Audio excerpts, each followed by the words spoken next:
Hi everybody, happy Wednesday. I hope you are having a wonderful one. When we last read in chapter 4 of Harry Potter and the Prisoner of Azkaban, Harry overheard a conversation between the Weasleys, Mr. and Mrs. Weasley, about Sirius Black, the escaped prisoner from Azkaban. And he now realizes that everyone is assuming that Sirius Black is actually looking for Harry. And that is why when Cornelius Fudge and he had the conversation, things seemed a little off. And that's why as he's like having conversations with Mr. Weasley about everything, things seem a little off. And so as he goes to bed that night after overhearing what he did, these are the things that were kind of going through his mind. Not all in all, the thing that bothered Harry most was the fact that his chances of visiting Hogsmeade now looked like zero. Nobody would want Harry to leave the safety of the castle until Black was caught. In fact, Harry suspected his every move would be carefully watched until the danger had passed. He scowled at the dark ceiling. Did they think he couldn't look after himself? He escaped Lord Voldemort 3 times. He wasn't completely useless. Unbidden, the image of the beast in the shadows of Magnolia Crescent crossed his mind. What to do when you know the worst is coming. I am not going to be murdered, Harry said out loud. That's the spirit, dear, said his mirror sleepily. Which takes us to chapter 5, which is super long, so we are definitely splitting this one in half. It's titled The Dementor. Tom woke Harry the next morning with his usual toothless grin and a cup of tea. Harry got dressed and was just persuading a disgruntled Hedwig to get back into her cage when Ron banged his way into the room, pulling a sweatshirt over his head and looking irritable. The sooner we get on the train, the better, he said. At least I can get away from Percy at Hogwarts. Now he's accusing me of dripping tea on his photo of Penelope Clearwater. You know, Ron grimaced, his girlfriend. She's hidden her face under the frame because her nose has gone all blotchy. I've got something to tell you, said Harry. But they were interrupted by Fred and George, who looked in to congratulate Ron on infuriating Percy again.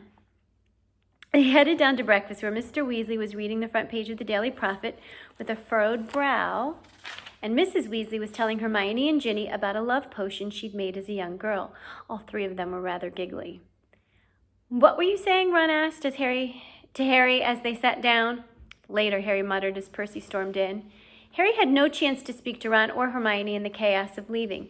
They were too busy heaving all their trunks down the leaky cauldron's narrow staircase, and piling them up near the door with Hedwig and Hermes, Percy's screech owl, perched on top of their cages.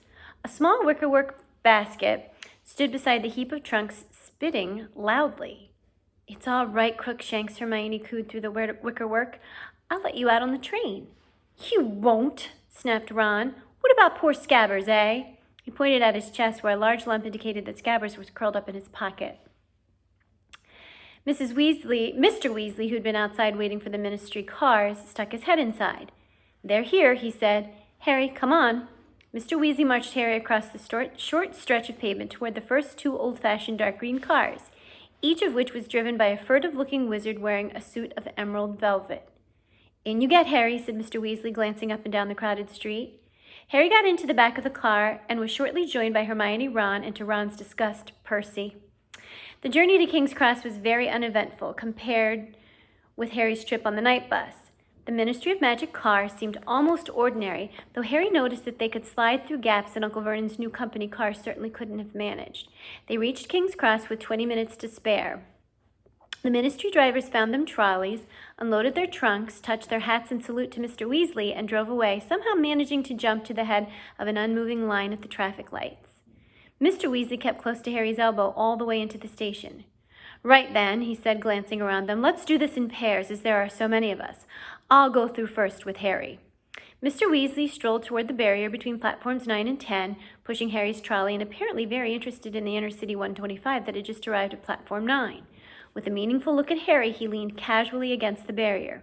Harry imitated him.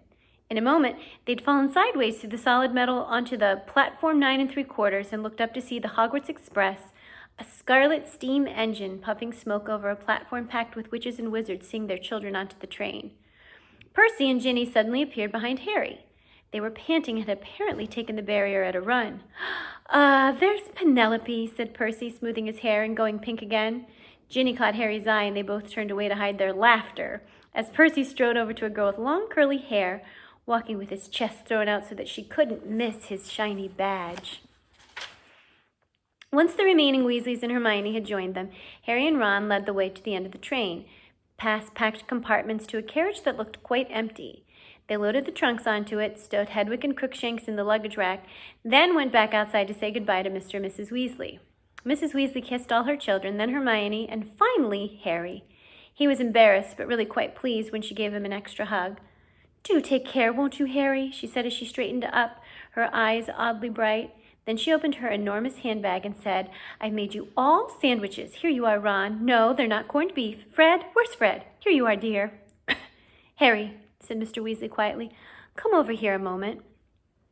He jerked his head toward a pillar, and Harry followed him behind it, leaving the others crowded around Mrs. Weasley. There's something I've got to tell you before you leave," said Mr. Weasley in a tense voice. "It's all right, Mr. Weasley," said Harry. "I already know." "You know? How could you know?" I heard you and Mrs. Weasley talking last night. I couldn't help hearing," Harry added quickly. "Sorry." "Well, that's not the way I'd have chosen for you to find out," said Mr. Weasley, looking anxious. "No, honestly, it's okay. This way you haven't broken your word to Fudge, and I know what's going on." "Harry, you must be very scared."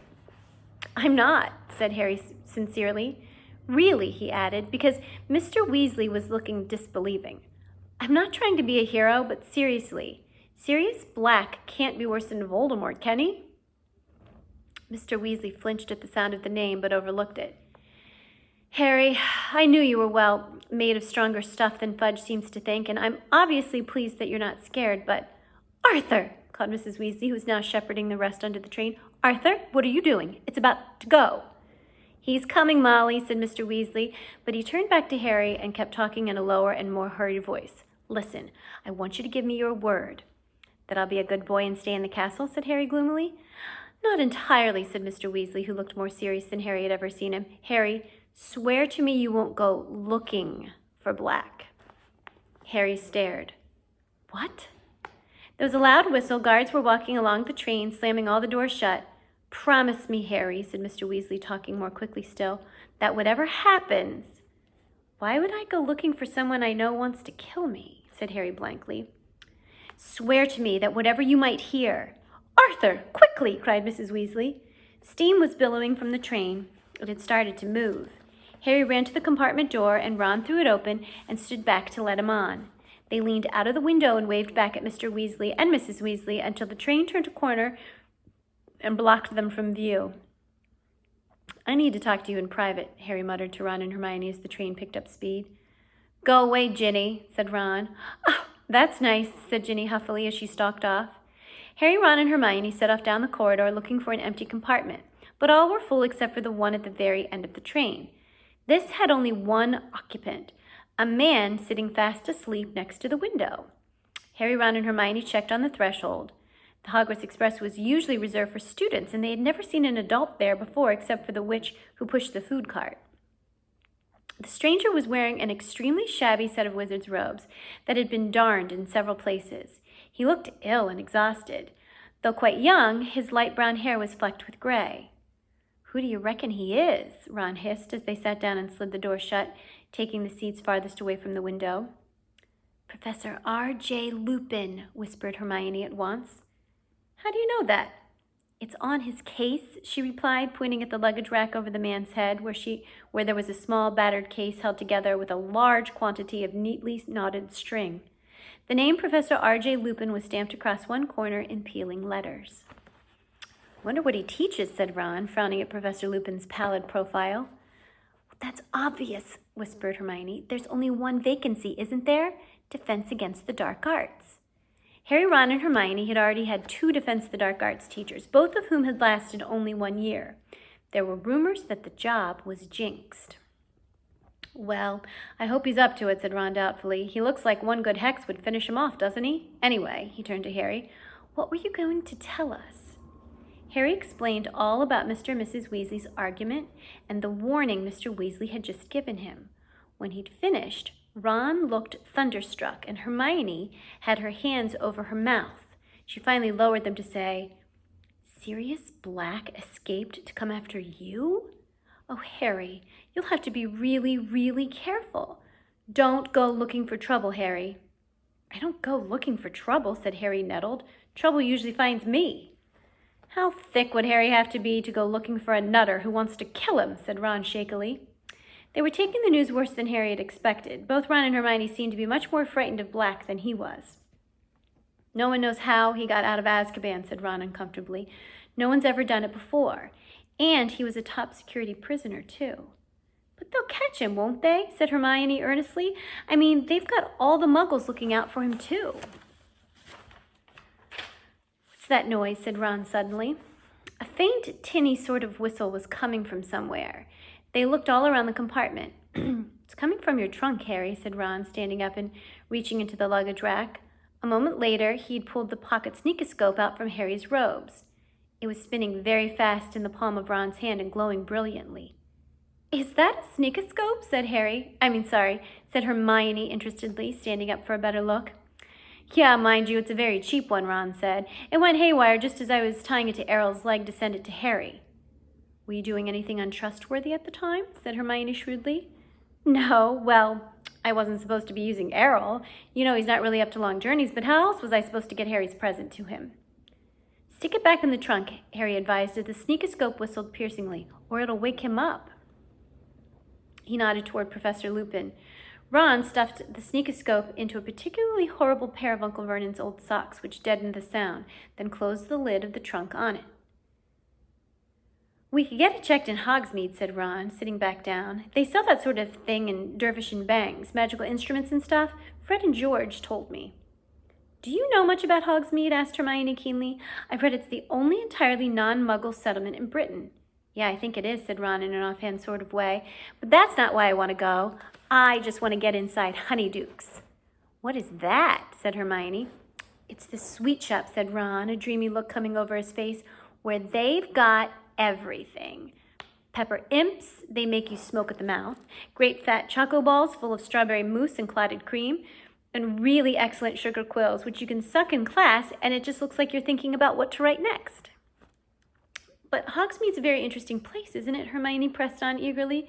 In Sites of Historical Sorcery, it says the inn was the headquarters for the 1612 Goblin Rebellion, and the Shrieking Shack's supposed to be the most severely haunted building in Britain. And massive sherbet balls that make you levitate a few inches off the ground while you're sucking them, said Ron, who was plainly not listening to a word Hermione was saying. Hermione looked at Harry. Won't it be nice to get out of school for a bit and explore Hogsmeade? Expect it will, said Harry heavily. You'll have to tell me when you've found out. What do you mean, said Ron. I can't go. The Dursleys didn't sign my permission form, and Fudge wouldn't either. Ron looked horrified. You're not allowed to come? But no way. McGonagall or someone will give you permission. Harry gave a hollow laugh. Professor McGonagall, head of Gryffindor House, was very strict. Or we can ask Fred and George. They know every secret passage out of the castle. Ron, said Hermione sharply, I don't think Harry should be sneaking out of school with Black on the loose. Yeah, I expect that's what McGonagall will say when I ask for permission, said Harry bitterly. But if we're with him, said Ron spiritedly to Hermione, Black wouldn't dare. Oh, Ron, don't talk rubbish, snapped Hermione. Black's already murdered a whole bunch of people in the middle of a crowded street. Do you really think he's going to worry about attacking Harry just because we're there? She was fumbling with the straps of Crookshank's basket as she spoke. Don't let that thing out, Ron said, but too late. Crookshanks leaped lightly from the basket, stretched, yawned, and sprang onto Ron's knees. The lump in Ron's pocket trembled, and he shoved Crookshanks angrily away. Get out of here! Ron, don't, said Hermione angrily. Ron was about to answer back when Professor Lupin stirred. They watched him apprehensively, but he simply turned his head the other way, mouth slightly opened, and slept on. The Hogwarts Express moved steadily north, and the scenery outside the window became wilder and darker, while the clouds overhead thickened. People were chasing backward and forward past the door of their compartment. Crookshanks had now settled in an empty seat, his squashed face turned toward Ron, his yellow eyes on Ron's top pocket. At 1 o'clock, the plump witch with the food cart arrived at the compartment door. Do you think we should wake him up? Ron asked awkwardly, nodding toward Professor Lupin. He looks like he could do with some food. Hermione approached Professor Lupin cautiously. Professor, she said. Excuse me, Professor? He didn't move. Don't worry, dear, said the witch as she handed Harry a large stack of cauldron cakes. If he's hungry when he wakes, I'll be up front with the driver. I suppose he is asleep, said Ron quietly as the witch slid the compartment door closed. I mean, he hasn't died, has he? No, he's breathing, whispered Hermione, taking the cauldron cake Harry passed her. He might not be very good company, but Professor Lupin's presence in their compartment had its uses. Mid-afternoon, just as it had started to rain, blurring the rolling hills outside the window, they heard footsteps in the corridor again, and their three least favorite people appeared at the door. Draco Malfoy, flanked by his cronies, Vincent Crabbe and Gregory Goyle. Draco Malfoy and Harry had been enemies ever since they'd met on their very first train journey to Hogwarts.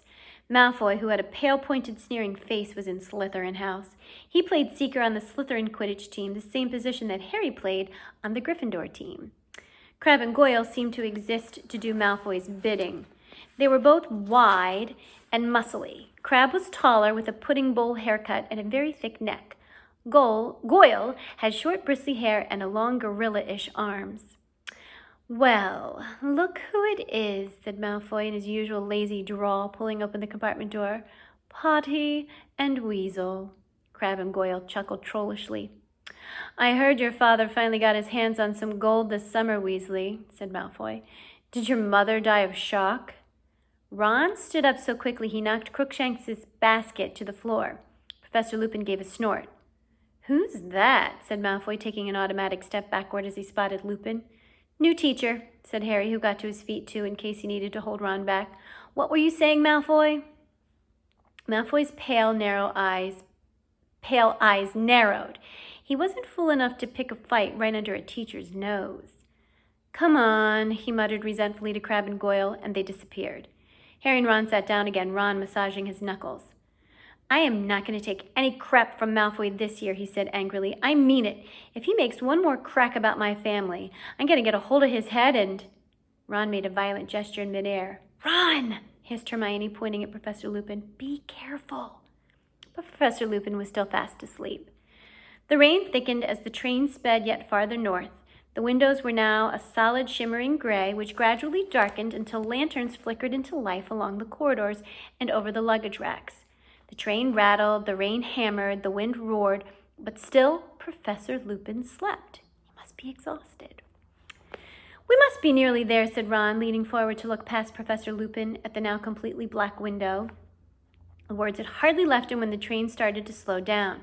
Great, said Ron, getting up and walking carefully past Professor Lupin to try and see outside. I'm starving. I want to get to the feast. We can't be there yet, said Hermione, checking her watch, so why are we stopping? The train was getting slower and slower. As the noise of the pistons fell away, the wind and rain sounded louder than ever against the windows. Harry, who was nearest the door, got up to look into the corridor.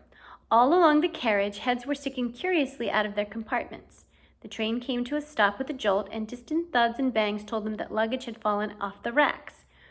Then, without warning, all the lamps went out, and they were plunged into total darkness. What is going on? Said Ron's voice from behind Harry. Ouch! Gasped Hermione. Ron, that was my foot. Harry felt his way back to his seat. Do you think we've broken down? I don't know.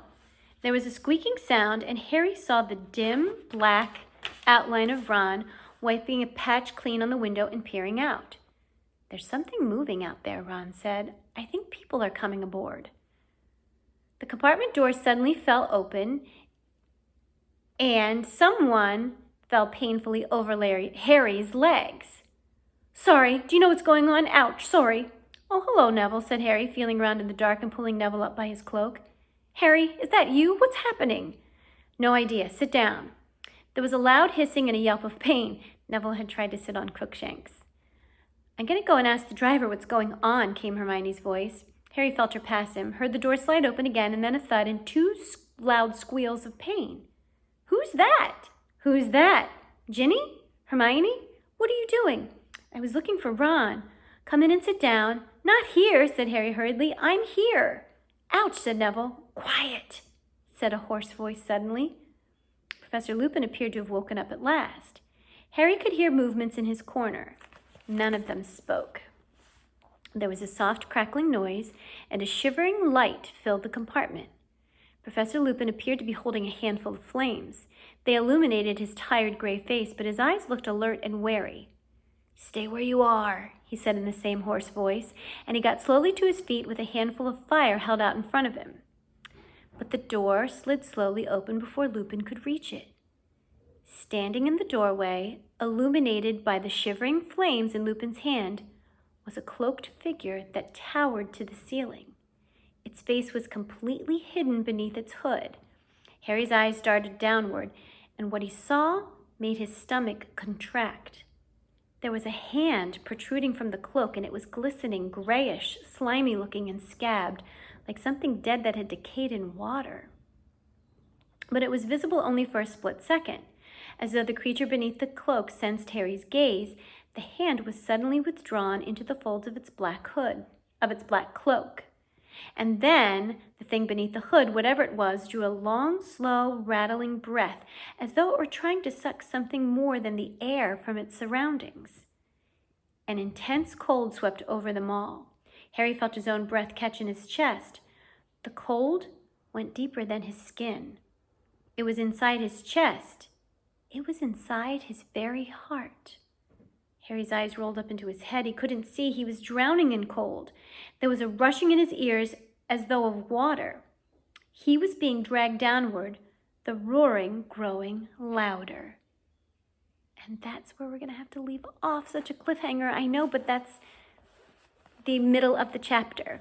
So clearly something is going on that wasn't really meant to happen on their journey on the Hogwarts Express to Hogwarts Castle. I'm hoping that whatever's happening to Harry is something that Professor Lupin, since he happens to be right there, is able to intercede and help with. But we'll just have to wait and find out tomorrow when we begin reading the rest of the chapter. Until then, I hope you have continue to have a wonderful Wednesday, and I shall see you tomorrow. Can't wait to read with you again. Bye.